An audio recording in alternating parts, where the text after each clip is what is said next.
Hello everyone, my name is OJ Desmond Sontopechuko, and the topic we'll be talking about today is adaptability in marriage. Adaptability in marriage. But first of all, we are going to be defining the meaning of adaptability. So, what is adaptability? Adaptability can be seen as the ability or willingness to make change in order to suit different conditions. Hope you understand me. As the ability to make change in order to suit different conditions. So now let us talk about what is marriage. Marriage is a sacred lifelong covenant between one man, one woman, instituted by God. A sacred lifelong covenant between one man, one woman, and instituted by God. So let's combine them together. What is adaptability in marriage? Adaptability in marriage can be seen as a vital flexibility to navigate through life inevitable changes and challenges together as a husband or as a wife. A vital flexibility to navigate through life changes or challenges together between an husband or a wife. Hope you understand me now. So what we're talking next is 4 ways marriage need adaptation. 4 ways marriage need adaptation. So number 1 here on my list is your mindset. Your mindset need adaptation when it comes to marriage. Number 2, your heart need adaptation when it comes to marriage. Number 3, your behavior need adaptation when it comes to marriage. Number 4 here, your plans need adaptation when it comes to marriage. So let me start to explain number 1. How do your mindset need adaptation when it comes to marriage? You might notice that your spouse or your husband or your wife, two of you go from two different backgrounds. You understand? Maybe where your wife is coming from, she needs to ask of anything she needs. She needs to ask of anything she wants. Hope you understand. But you, where you're coming from, anything you need, anything you want is being provided without you asking. That's where you were brought up from when you were little to when you enter your youth age, when you are an adult. Everything you need was just being provided for you without you asking. And your wife, on the other side, anything she needs, she's always asking for it, always asking for it, always asking for it. So now you will notice that you guys' mentality will be struggling to match together because of the two different backgrounds you guys are coming from. Instead of challenging your wife or struggling your wife, the best thing for you is that you should be this kind of flexible person that you can change your mindset. You understand? So to be able to change your mindset, the wife must be able to change her mindset, and the wife and the husband self must be able to change their mindset to an extent that even when the husband cough, they will understand what is happening. If the wife sneeze, him will understand what is happening. So you must be very flexible when it comes to your mindset. You must not stick to your mindset that no, this is where I was brought up. No. It will damage your marriage. So number 2 here is your heart must adapt. Your heart must adapt.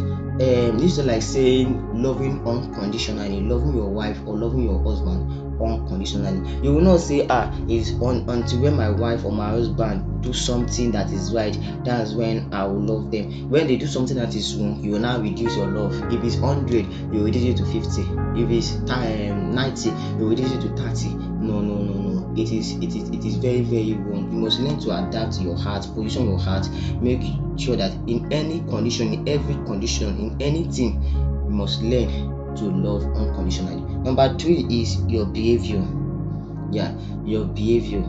So you must be very, very flexible when it comes to your behavior. Hope you understand. You must be very, very flexible. You'll be doing more of we than me.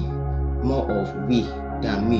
You're no longer doing we when it comes to marriage. You understand? You're no longer doing things alone. You're no longer doing so. You must learn to do things together with your wife. You understand?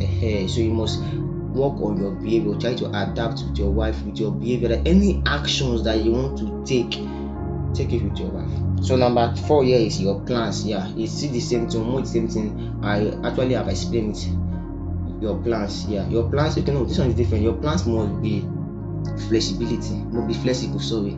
Your plans must be flexible. When it comes to your plans, you must know that maybe you will make a plan now. You now say, no, I must make this plan work. I must make this plan work. I must make the plan work. No, when it comes to marriage, though you make your plan, but what of your spouse disagree with it, or your husband or your wife disagree with it, you must be able to adjust it.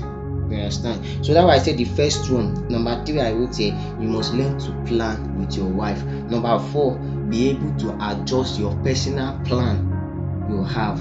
You understand? You will be very flexible when it comes to plans. You understand? So there's one thing I also would say 5C in marriage. Yeah, the 5C in marriage. Number one, 5C. That is almost like the five most important things in marriage. Number one is communication. Number two is commitment. Yeah, communication. You understand how communication is very important into the marriage. Yeah, communication is one of the most important thing in marriage. Yeah, at least maybe say one of the problem in marriage, I mean, so let me say like 80% or 50% of the problem in marriage, communication can resolve it. Hope you understand me. 50% of the problem in marriage, communication can resolve it. Number two is commitment. Yeah, learn to be very committed to your spouse. You understand me? Learn to be very committed to your spouse. Number three, compassion, sympathy, feeling one another's pain. You understand? Yeah, you must learn to feel whether your husband or your wife pain when she's facing challenges. You understand? If you lack that thing, your wife will think that you don't love her enough. Because maybe why you lack it is because of the way you were trained or the process where you were going, some things actually happen. So you lack sympathy, you lack compassion, you like feeling other people's pains to really affect you. So you must learn to be very, very compassionate. You understand? So number four is compromise. Compromise. Yes.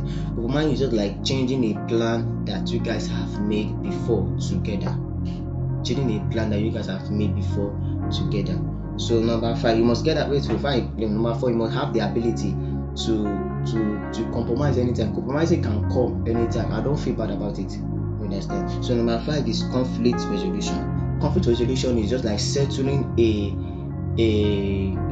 disagreement or a argument that have happened a day before or that particular day together without not putting blame in anybody. You understand? Your main goal is to settle the matter. Your main goal is to make marriage work. This I'm not pointing at the husband, I'm not pointing at the wife. It is a decision of the both sides. You understand? You people were able to come together to settle the case. You're not trying to put shit in anybody's face or trying to blackmail the person, or trying to blackmail anybody. People are trying to resolve the matter to make you guys marriage work. That is actually conflict resolution. So I hope that if you can add this to your marriage life, 50% of the problem or 50% of the conflict in your marriage will be resolved. Yeah, do well to subscribe to my channel. Again, my name is Oje Desmond, soon to be. Thank you. Love you guys.